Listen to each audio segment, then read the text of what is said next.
আসসালামু আলাইকুম। আশা করি ভালো আছো। দেরি করে পোস্ট দেওয়ার জন্য অনেক অনেক দুঃখিত। আজকে শেয়ার করছি ইউনিভার্সাল স্টুডিওতে আমি লাভে প্রায় কি করলাম সেটারই কিছু ক্লিপ। তো আমাদের এটা অরল্যান্ডোতে সেকেন্ড ডে। আমরা ইউনিভার্সাল স্টুডিওতে গেলাম। টিকিট আগে থেকে করা ছিল এবং টিকিটের দাম ভালোই বলতে পারো। তো টিকিট করার পরে সব কিছু তো দেখা সম্ভব না, তবে যতদূর পারা যায় দেখাটা ওয়ার্থ। তো আমরা এবার নদীপথেই স্টুডিওর দিকে গেলাম এবং আজকে খুব ভালো লাগছে এই কারণে যে তীব্র গরমটা নাই, যেহেতু আকাশ মেঘলা। তো সেটার খারাপ দিক হচ্ছে বৃষ্টিতে ভিজে সব কিছু হয়তো দেখা নাও হতে পারে। তো আমরা সকালে রওনা দিয়েছি ব্রেকফাস্ট করে।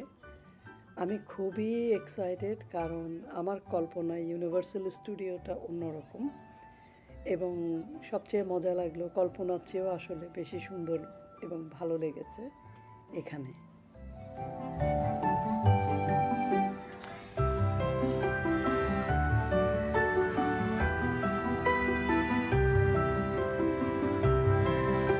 আমাকে তুলে দাও একটা। এখানে অনেক লাইনের পর এত কষ্ট করে আসার পর ভালো লাগলো। এদের সিটি সাজানোটা সেই 1800 শতক থেকে শুরু করে এখনকার সময় পর্যন্ত ওরা সুন্দর করে স্টুডিওটা সাজিয়েছে।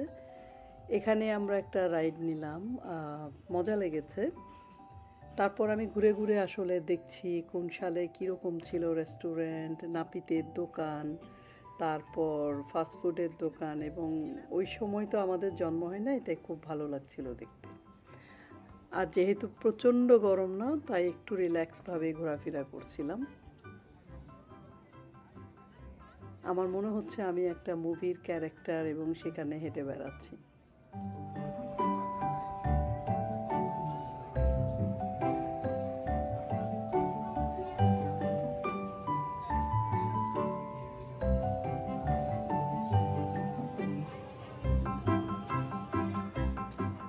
এখন আমরা এসেছি হ্যারি পটারের স্টুডিও, যেটা প্রথমটা এবং পরে দেখলাম আরও বড় একটা ছিল।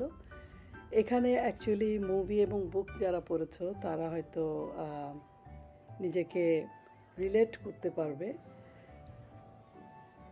সবাই খুব উৎসাহ নিয়ে দেখছে এবং বিভিন্ন জেনারেশনের লোকজন এখানে আছে।